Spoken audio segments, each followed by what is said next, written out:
Hello, everybody. Welcome to your How Good is the World Today update for March 8th, 2016. We're going to check in on some stories here. A lot of bad news. In the headline rundown, there's one or two good things, but as far as the bigger stories go, it is not a great day. I'm going to start you off by warning you about that. The answer to how good is the world today is not that great.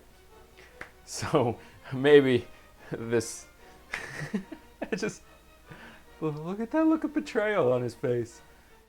Oh, can I have it? No. Just barely copes it away from him, and that guy just comes and gets it right away. And then, how could you? So feels like maybe not an appropriate note to start off on. It's not like today is a day of betrayal, but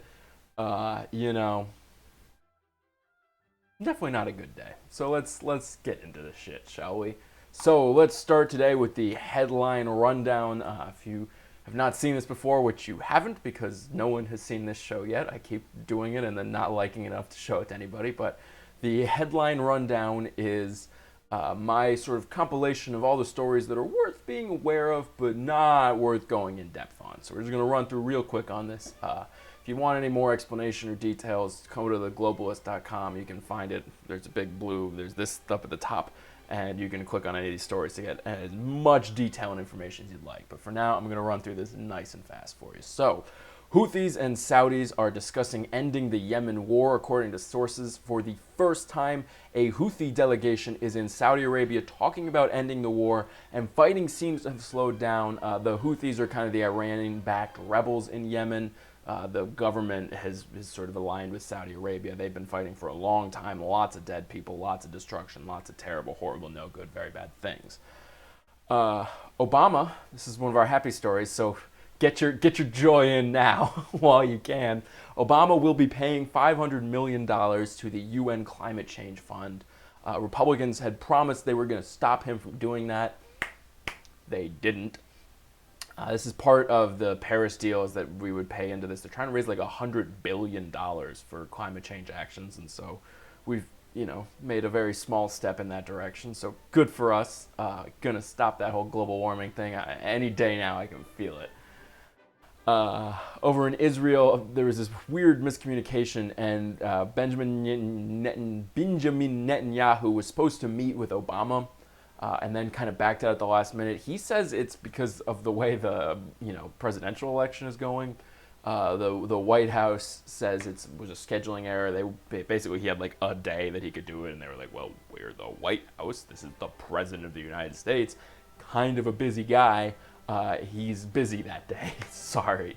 And so Netanyahu backed out, and now he's trying to make a whole big hubbub about it.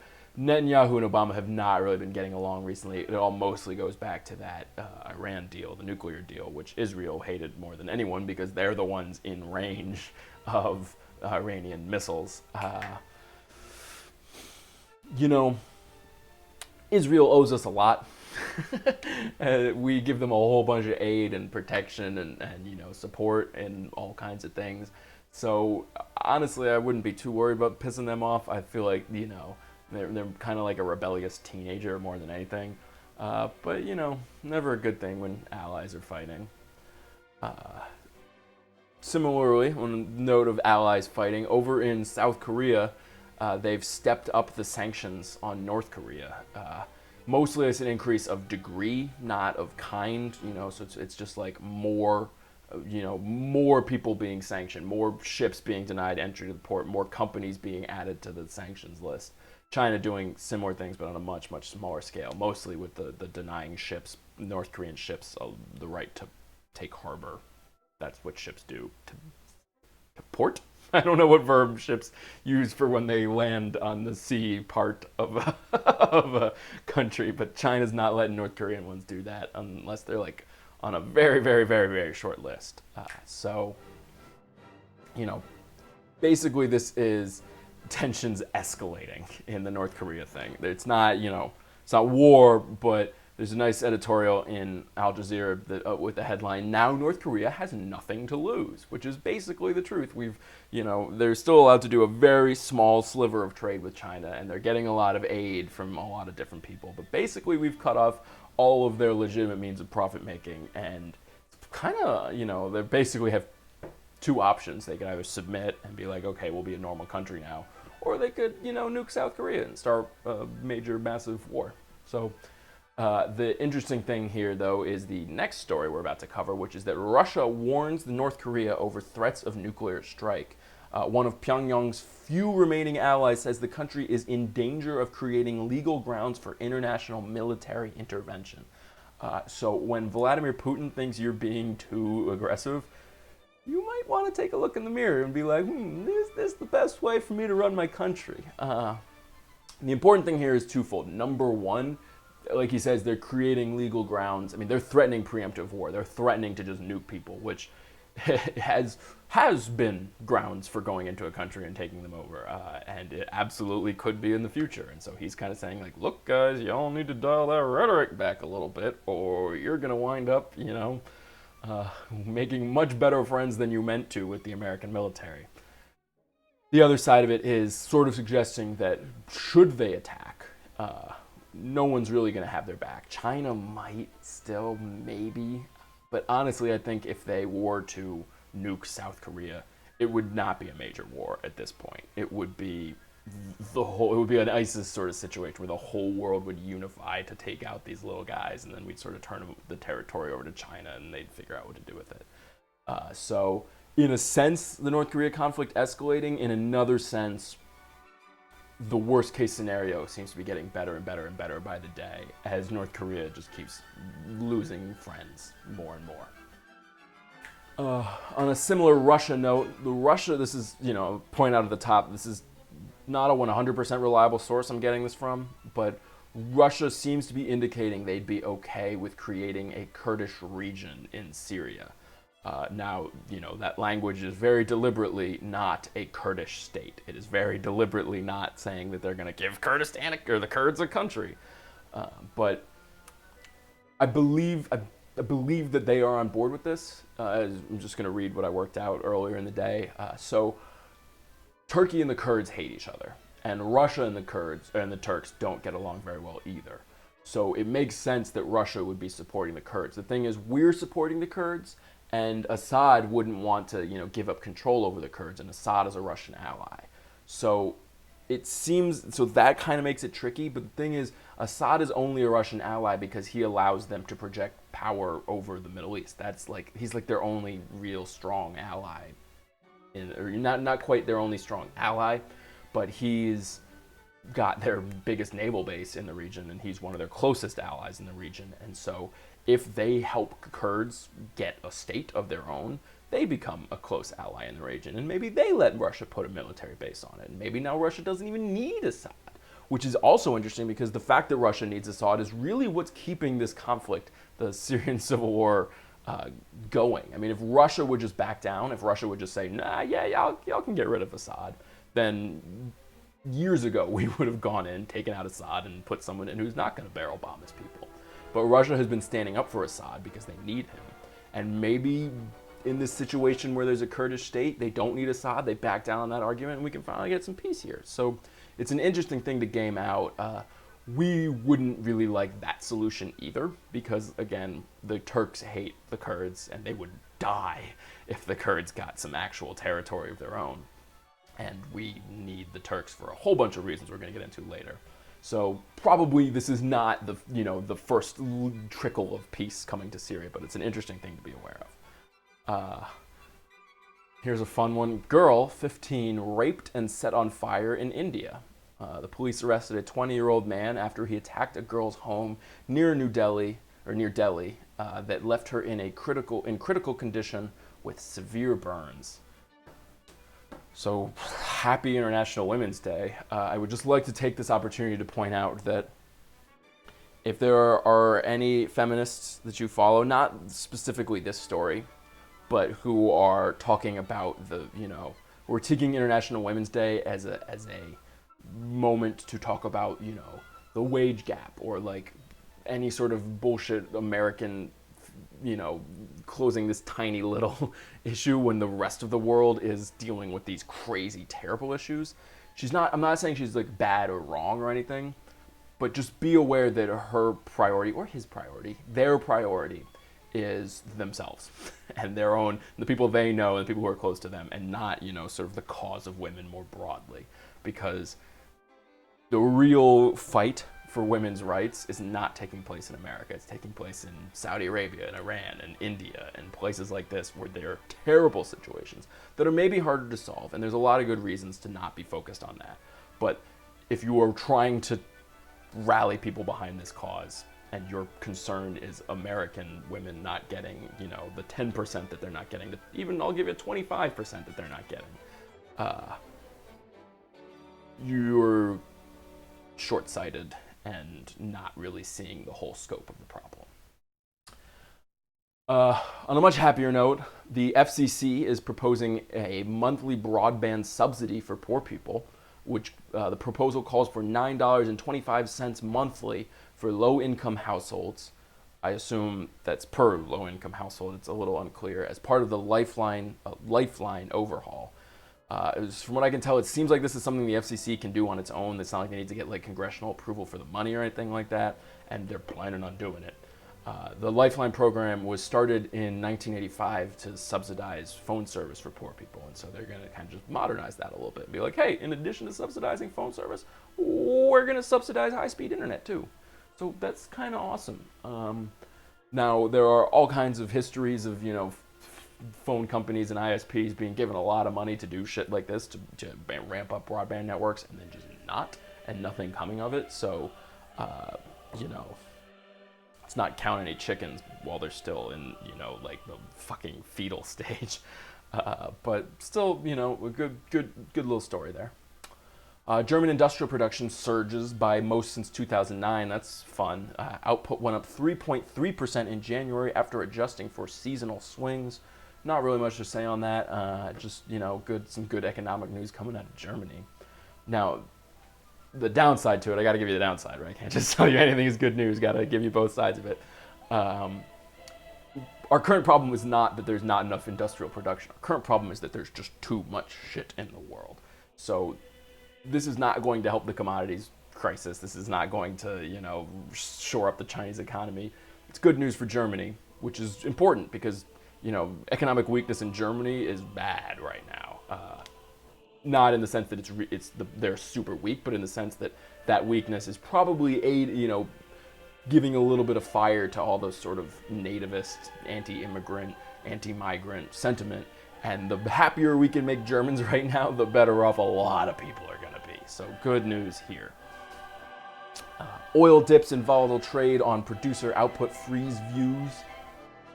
$10 if you can read that sentence once and tell me what it means.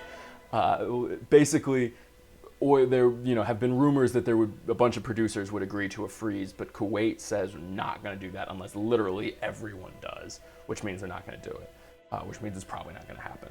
So people were getting hopeful about that, and then nope, and so oil kind of dipped back down a little bit. Not a sign. It basically just a sign that people were too excited, and now they're kind of evening out a little bit. Flint aid for that whole water thing they've been dealing with is stuck in the Senate despite media spotlight. Republican senators Mike Lee from Utah and David Vitter from Louisiana, they have holds on the bill that would help Flint. Vitter wants concessions on a related bill over fishing in the Gulf of Mexico, and Mike Lee thinks it's not the federal government's job to deal with local water issues. He thinks they have all the help they need to get the situation fixed, and that there's no reason for the U.S. government to be spending money to help them. So they're not getting help because of those two guys. Nice. Up in Canada, Ontario will be doing a trial of universal basic income. There's no details yet on what the plan will be, but the basic idea of basic income is you give everybody a small little stipend that's not enough to live comfortably, but is enough to take care of basic necessities.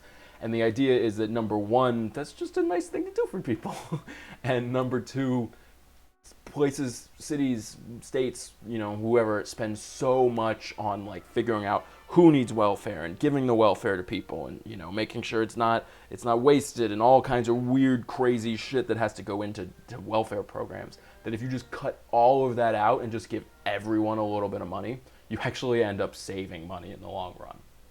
So they're going to do a trial of that. We're going to see how it goes. I'm going to follow this story because I'm real into basic income. So we'll be hearing a lot about this in the coming, months, years, however long it's going to take them. So stay tuned on that one. And then here is a just deliciously sensationalist headline from the Huffington Post. Their logo isn't even on this because I couldn't figure out how to manipulate their website to put it right next to it, and also because fuck them for writing this headline. However, they're the only ones who I saw running this story. But basically, I'm not even going to read you their headline, but there was a meeting of the American Enterprise Institute. They do it every year. It's called the World Forum. All kinds of people were there. Tim Cook, CEO of Apple, lots of senators and other big businessmen. There were just tons and tons of very important people at the meeting. And one of them, this guy Bill Kristol, who is famous for being wrong about everything all the time, always, said that the main topic of discussion was how to stop Donald Trump. He's most famously wrong. He's called peak Trump like 6 times, saying we'd be done, okay, that's it, Trump's over now. So he doesn't have much credibility with me when it comes to topics of Donald Trump. Another guy who's an anonymous source, which should be the less, respectable source. You're not supposed to really believe people who won't even put their fucking names behind what they're saying. But in this context, he's the most reliable source. Said that it wasn't really so much that they were talking about stopping him, but they were trying to understand, like, shit, what did we do wrong as leaders of the world that allowed this fucking guy to happen? Which is nice. I'm glad to hear that, obviously they've been talking about it, but it's nice to get confirmation of things like that they're actually talking about, how we can change the system to stop another Donald.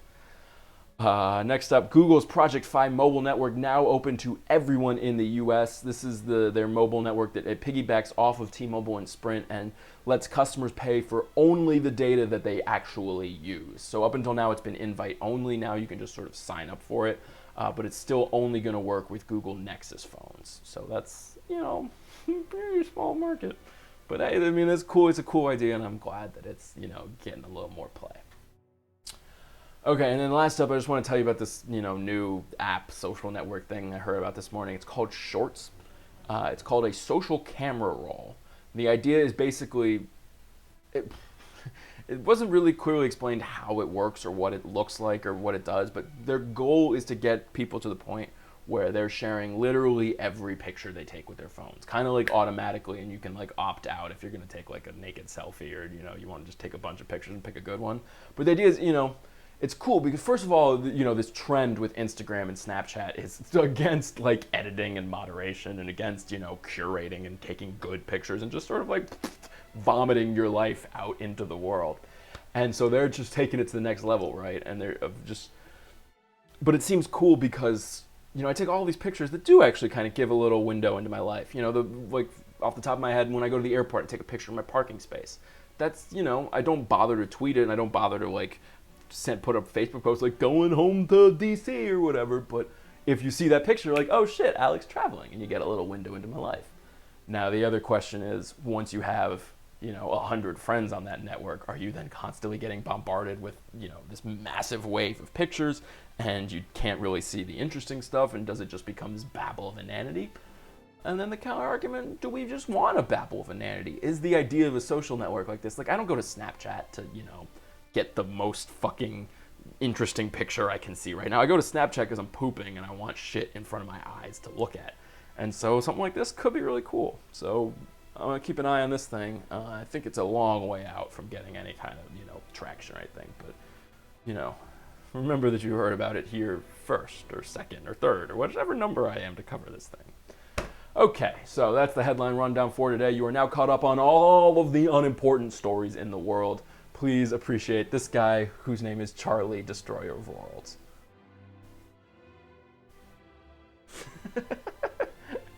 He starts so cute. And happy. And then...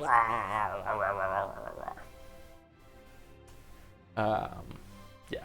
So, there's that. From the subreddit Real Life Doodles /r/Real Life Doodles. If you're not aware of it, it's a wonderful place to go. Okay.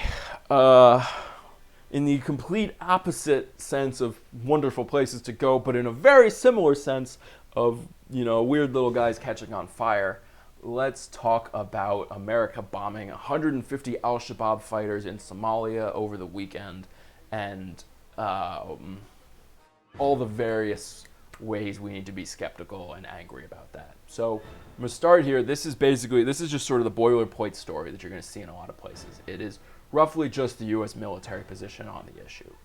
And, well, let's just go through this first, and then we'll get to the rest of the story. So, more than 150 al-Shabaab fighters killed in an air raid. The Pentagon says the drone strike targeted al-Shabaab training camp in Somalia. So here's Somalia, here's Mogadishu. We're 195 kilometers north of Mogadishu, so we're probably somewhere right up around here. And it took place over the weekend. So the fighters were there training, and were training for a large-scale attack, said Captain Jeff Davis, Pentagon spokesman. We know they were going to be departing the camp, and they posed an imminent threat to U.S. and African Union forces. Davis said as many as 200 fighters were believed to be training at the camp, and that the U.S. military had been monitoring the site for several weeks before the drone strike. Now, earlier on Monday, this is a story we covered yesterday, but 6 people were wounded when a bomb planted inside a notebook computer exploded at an airport in the small central town of Beledweyne. I'm including that because I want you to understand roughly the scale of attacks that al-Shabaab has been carrying out recently. Before this, they had 2 failed attacks on civilian airports, and then they had 1 attack where they blew up a plane in midair, except the only thing that happened was they sort of knocked out one of the sides of the plane. Everyone was perfectly fine. The plane landed safely, except for the bomber, who was sucked out the whole of the plane, on the side of the plane. So this is the group we're dealing with. Now, I'm not sure if it's this article, but there were... Okay, no, it's not this article. They have, in the past, launched some serious attacks on African Union peacekeeping bases in the area. They are not just completely fucking, what are we doing? They have done some shit that is scary, and they have launched some serious attacks, and they are a serious threat. They're allied with Al-Qaeda. They're aligned with Al-Qaeda. So, should they're not to be laughed at, but we are talking about people who...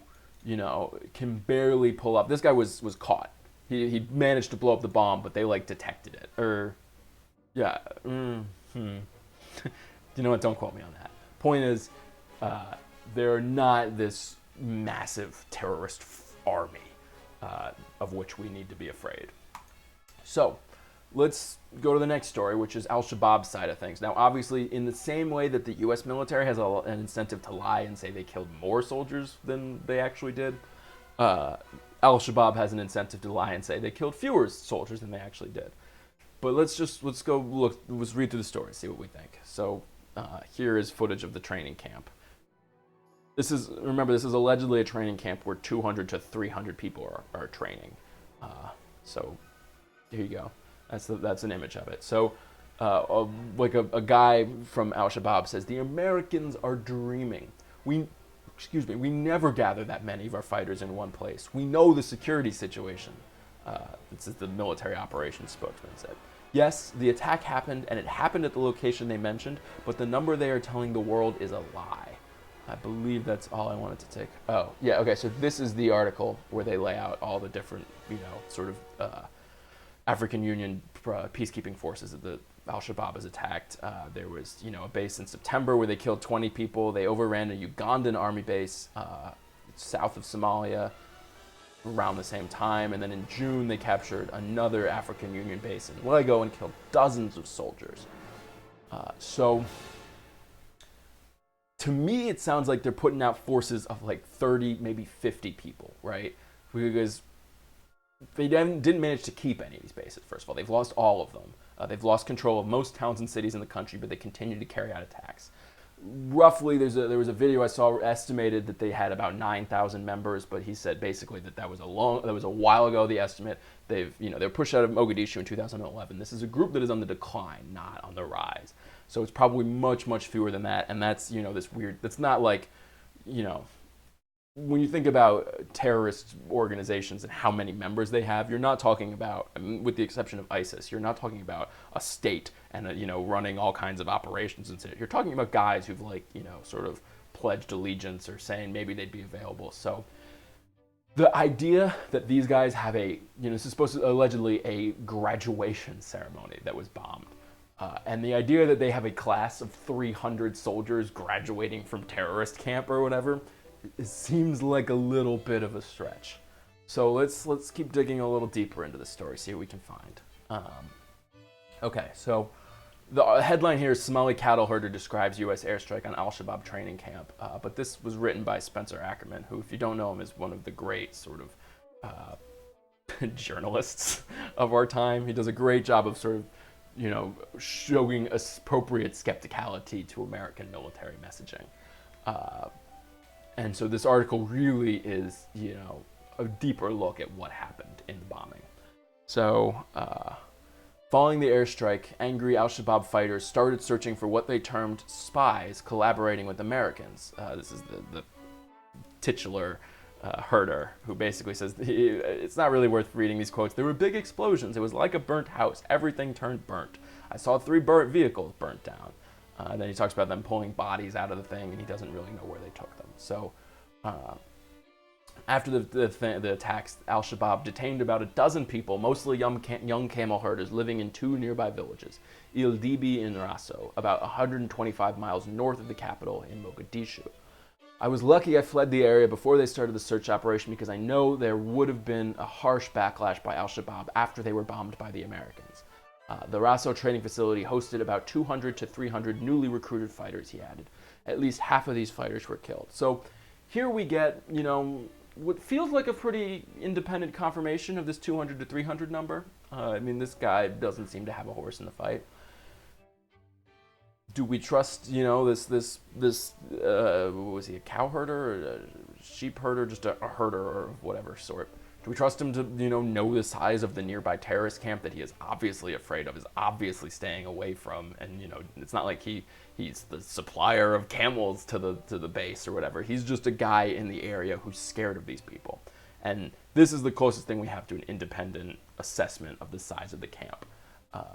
And also the success of the bombing raids. This guy clearly got the fuck out of Dodge. He was terrified, rightly so. I'm not making fun of this guy by any means. I wouldn't have stuck around to, for the bombing. I would have been out of there as soon as they set up the training camp. This guy is braver than me. Let me be perfectly clear that I'm saying that. But as far as his ability to assess both the size of the camp and the damage done by U.S. military airstrikes on that camp, he is severely lacking. So let's move on. Okay, so General David Rodriguez of the U.S. Africa Command said the camps are transitory, so they pop up and they move. The Pentagon spokeswoman Michelle Baldanza said there were no certain date as yet for the completion of any post-strike assessment, but thus far we have no reports of civilian casualties from these strikes. She continued, we have significant mitigation measures in place within the targeting process and during the conduct of operations to reduce the potential risks of collateral damage and civilian casualties. I'm going to tell you right now that's absolutely not true. There have been, and this is the next article we're going to read, is the history of the U.S. drone strike program and how many fucking terrible things we've done. It's not a complete history. It's just a sort of brief recap because a complete history would take me an hour to go through. But basically, the fact is, the vast majority of drone strikes kill civilians unintendedly, and they don't really.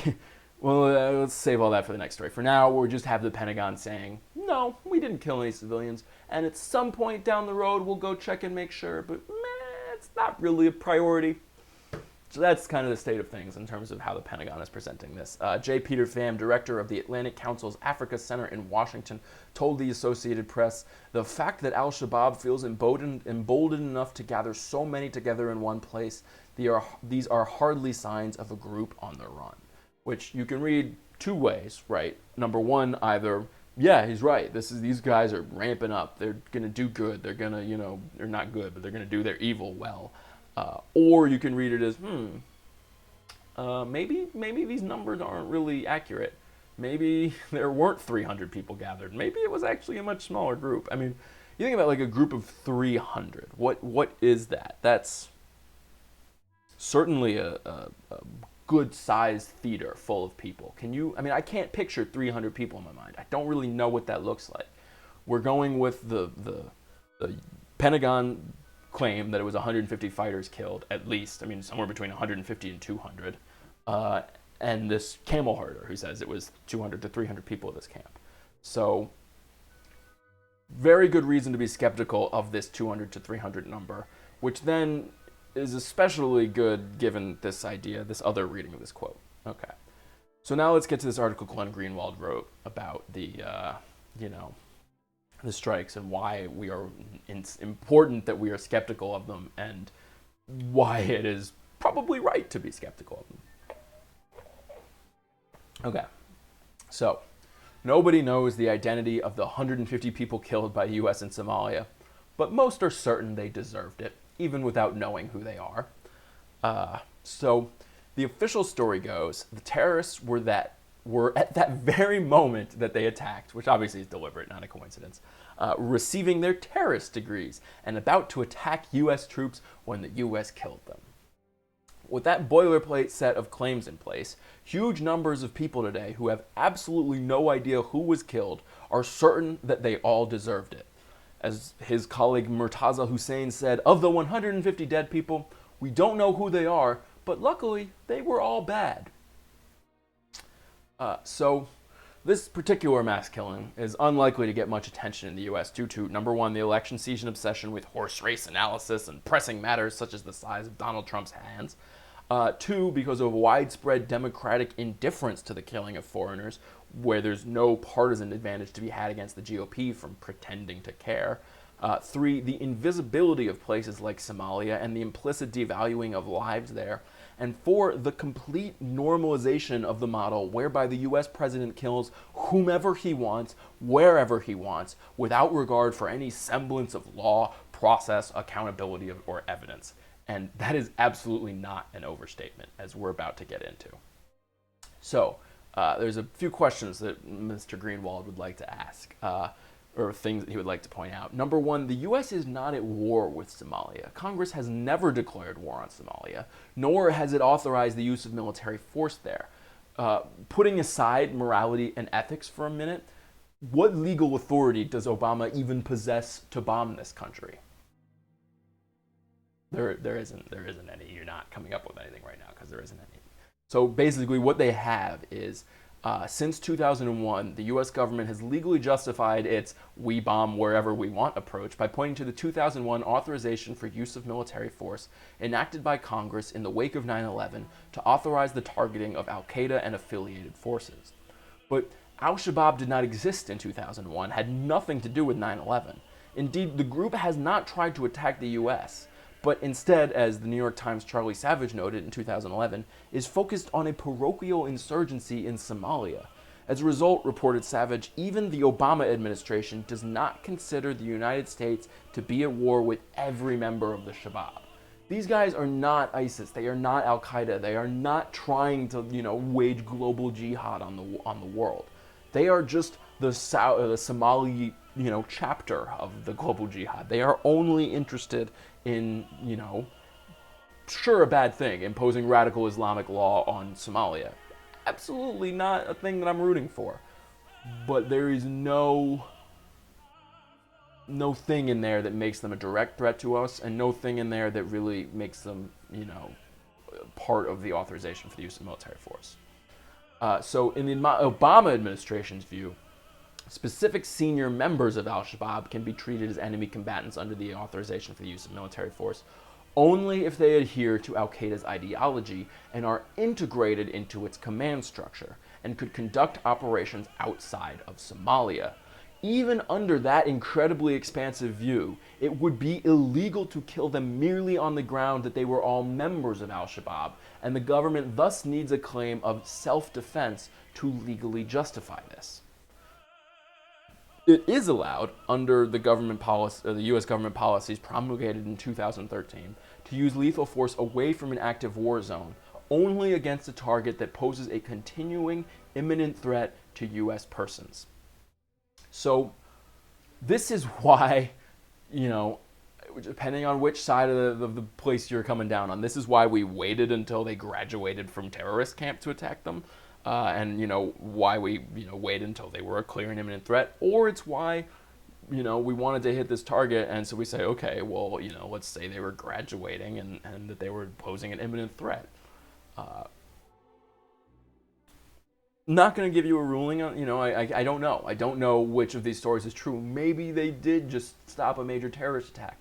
But also maybe, the military wanted to bomb people because that's how it gets money and that's what it does and that's how they pass money off to their contractor friends. And they found this target from a group that is struggling to put one bomb on an airplane. Decided they could bomb this massive thing with all kinds of different bombs, and then just sort of did and made up a story afterwards. I don't know. You decide for yourself what you think is the case. Also worth pointing out here, though, you're saying there's 300 people here.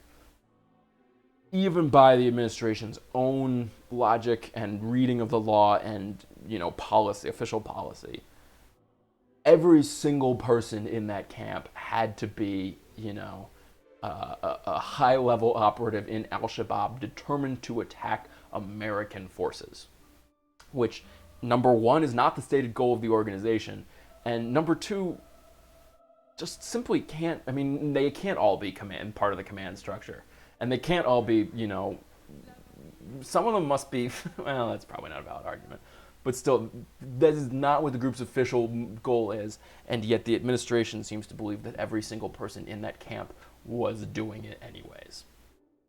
Okay, so point number 2, the Obama administration has formally redefined the term militant to mean, and this is true, this is absolutely true, all military-age males in a strike zone, unless there is explicit intelligence posthumously proving them innocent. So basically, the definition of a terrorist now is someone we kill for being a terrorist. Is an act of terror to stand under U.S. military bombs. Because if you do that, now you're a terrorist. So the U.S. government's own documents prove that in the vast majority of cases, 9 out of 10 cases, it is killing people other than its intended targets. Micah Zenko, a scholar of the drone strikes, says most individuals killed are not on a kill list, and the government does not know their names. This is what we call a signature strike. This is the based on this sort of signature patterns, that the signature behaviors of terrorists, you get added to a list and then ended by it used to be the CIA doing it, now it's the Defense Department. So here we've got the article in the New York Times, which says every independent investigation of the strikes has found far more civilian casualties than administration officials admit. So we had this story that was already kind of weak. We had this story that was, it's not really much evidence either one way or the other.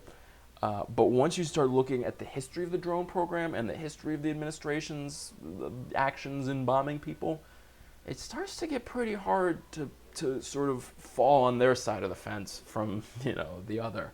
There's a big weight. Sure, there's not much evidence either way. It's perfectly valid to be on the fence. But there's a big weight pulling you to they did something bad side of the fence. And there's not really a lot pulling you to let's just trust the government side of the fence. All right. So yesterday, the president killed roughly 150 people in a country where the U.S. is not at war. The Pentagon issued a 5-sentence boilerplate statement declaring them all terrorists, and that's pretty much the end of that. So the point here that I'm trying to make, and I believe I was not subtle about it, is that you really need to pay more attention and demand more info about these drone strikes. You can't be okay with these things happening with a, 5-sentence boilerplate statement. First of all, you're probably not going to be aware of it unless you're really actively seeking out this kind of information. And then once you do seek that information out, I don't know what the way is to put pressure on the Pentagon, but just being a discontent person is better than nothing. So let's start there. Let's start with just being pissed about this, and we'll see where we can get from there. Okay.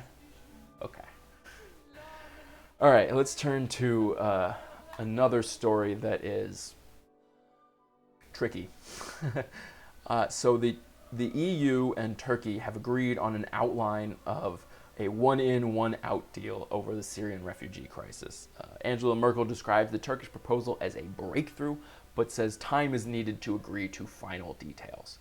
So the basic agreement is that Turkey will resettle one Syrian refugee Europe will resettle one Syrian refugee for everyone returned to Turkey from the Greek islands. Basically, there's all these people who, have illegally, oh God, what's the word they use for it? They use some great euphemism for the word illegal.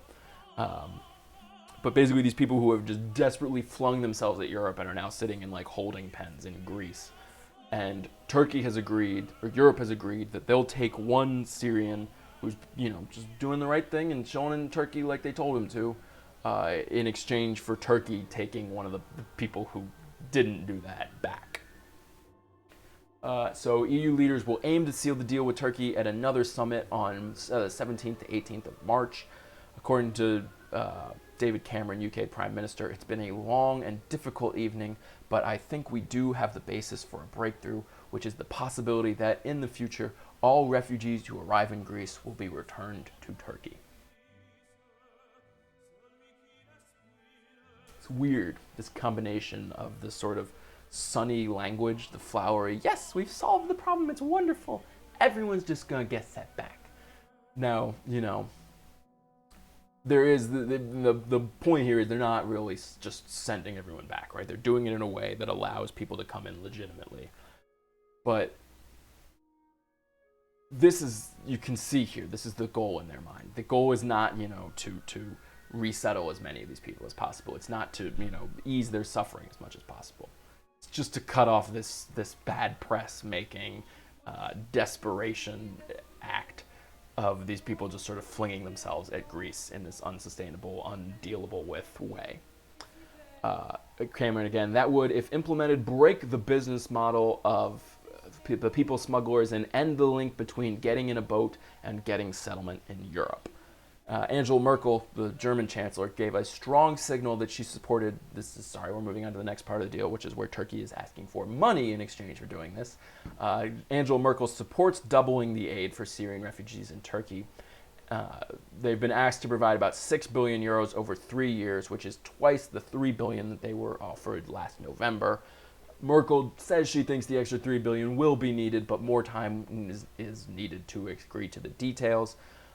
Seems fair given that Turkey has given shelter to almost 3 million refugees, while almost 363,000 Syrians claimed asylum in Europe last year. Up to 2,000 refugees are arriving on Greek shores every day. Basically, with the sort of the subtext of that paragraph is this shit is getting worse and worse and worse, and Turkey is getting more and more and more leverage over Europe, and because of that. And so now they can ask for 6 billion euros when before they only asked for 3 billion euros. I don't remember if there was anything else. Okay, so Davutoglu, he's the prime minister of Turkey, told European leaders that Turkey wanted more for its citizens in exchange for helping the EU. He called for visa liberalization for 75 million Turks by the 1st of June, and which would be an advance of the October deadline they proposed last year, as well as restarting Turkey's long-stalled EU accession talks. Basically, Europe has stopped talking about letting Turkey in, and Turkey is saying, hey, if we're going to do this for you guys, you got to at least start talking about it again. Expect, as with the other demand getting bigger and bigger and bigger, presumably they'll continue demanding more and more and more in those areas too. So the reason Turkey's admission to the EU is contentious, among a lot of things, but specifically in terms of the actual blocking of the thing, it comes down to Cyprus, basically because Turkish troops have occupied the breakaway Turkish-speaking north part of Cyprus, while a host of bureaucratic hurdles have to be cleared to make visa liberalization, which basically makes it easier for Turks to travel around the Schengen zone, relaxing. That's a little dangling sentence there, but basically, Cyprus doesn't want Turkey in the EU, and it would be really hard to admit them into the Schengen zone because there's all kinds of bureaucratic issues that go along with that. So after the Italian Prime Minister Matteo Renzi threatened to veto a deal with Turkey over the next story we're going to get to, which or actually the second to the next story. Basically, Turkey is a terrible place for press freedom at the moment, and a lot of the EU prime ministers and leaders and all that are worried about making a deal with these guys about, this whole issue. And given that, and that is going on. And so after the Italian prime minister said something about it, they added a reference to media freedom to the final summit statement. Okay, and that's the end of that story. So as nice as that sounds, that they're like coming to an agreement, and obviously we were skeptical of it. We're not really treating it like it's all that nice. But according to the UN, this deal actually might violate international law. Basically, if implemented, proposal to return refugees to Turkey would contravene international law. So the UN Refugee Agency says that it would be a violation of human rights. Quote, the collective expulsion of foreigners, which is really what this is prohibited under the European Convention of Human Rights, according to the regional director of the UNHCR. That is, I believe, any returns of individuals who have or have not had their asylum applications properly considered, or who are returned to a country where they do not have the right to international protection, would be illegal under international refugee law. This is Médecins Sans Frontières, Doctors Without Borders. Oh, no, Save the Children. That's Save the Children. Doctors Without Borders said Europe is willing to do anything, including compromising essential human rights and refugee law principles, to stem the flow of refugees and migrants. Amnesty International says that Turkey is absolutely not a safe country to be sent to. By no stretch of the imagination can Turkey be considered a safe third country that the EU can cozily outsource its obligations to. So this is the central question here in my mind, is where do our obligations to other people end? They've basically wrote off from the beginning that Europe can't take these people in, that they can't accommodate them, that they can't, add them to the European society and community and economy and all that. So they wrote that off right off the bat. Fine, you know what? That would be great. And the lovey-dovey liberal in me is like, no, you guys, take them all, which is basically what Angela Merkel did. And that has worked out terribly for her so far. So fine, we'll wipe that off the table right away. But now they're talking about, instead of doing, what the compromise they've come up with is sending them back to Turkey. And Turkey is not a safe country. That is the point we're going to get to in our next article. So it's sort of, begs the question, is that enough? Can we be satisfied with this deal? Is it going to solve the problem, or are people going to keep trying to leave Turkey? Hard to say. So let's get to this next story. Turkey. So yesterday we talked about this. Turkey cracks down on Zaman, an opposition newspaper. This is really mostly just a follow-up with some more information. Short, quick recap summary of what happened.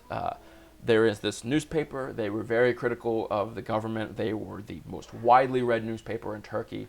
Turkey sent police in with tear gas and riot gear to take over the office of the newspaper, but not before they could print and distribute their last issue, which bore the big headline up top, "The Constitution has been suspended." So this is a dark and scary time in Turkish history. And we're going to go into all the ways that it's even darker and scarier than that just made it sound. So the very next day, the first day under the new management of Tayyip Erdogan, the president, the front page of the newspaper bore a smiling photo of the president and a story about an upcoming Women's Day reception at his $615 million presidential palace, news of the construction of a new bridge over the Bosphorus Strait, and that's it. Overnight, a staunchly critical newspaper with the highest circulation in Turkey appeared to have become a government mouthpiece. A generous interpretation might see the violent takeover of Zaman as merely the latest blow in an increasingly lopsided argument between the Gulen community, which is the religious movement that managed Zaman, and the Justice and Development Party, which is Erdogan's party that has run the country for nearly 2 decades. Having worked together for much of the 2000s, the two began to turn on each other about 4 years ago largely over the Gulenist opposition to secret peace talks between Kurdish insurgents and Turkish spy masters. The government has since declared the Gulenists a threat to national security and vowed to eradicate them from public life. It seized a leading Islamic bank, shut down schools run by the movement's followers, and last autumn it took over Bugun, another of the movement's newspapers. So what I really want you to take away from that is, number one, a lot of bad things happened, and number two, the falling out between this group was because the Gulenists weren't okay with Turkey making peace with the Kurds. They wanted Turkey to be harder on the Kurds, okay? That's what screwed them over. Keep that in mind. In fact, the takeover of Zaman is part of a much wider crackdown on dissent. In January this year, prosecutors placed more than 1,000 academics under investigation for petitioning the government to end armed operations against Kurdish insurgents in the southeastern part of Turkey. Parliament has been asked to strip 5 leading members of the pro-Kurdish People's Democratic Party of their immunity. Scores of journalists have been sacked for criticizing government policy. And in January, a local reporter was shot in the leg in Cizre, a southeastern town, by police while filming clashes that have since reduced parts of the city to rubble. So what happened here was 1,000 academics were arrested for petitioning the government to end armed operations against Kurdish insurgents, the exact same thing they were defending themselves for doing when they got mad at the Gulenists. So it's a fucked if you do, fucked if you don't, as long as you don't support the government in Turkey. You can't be on either side. You have to be on the government side. So that's not exactly what I would call a free country. Okay. I'm clearly very tired, and today is not going to be the day that I show this to anyone either, so I'm going to skip ahead. First, let's just watch this owl real quick.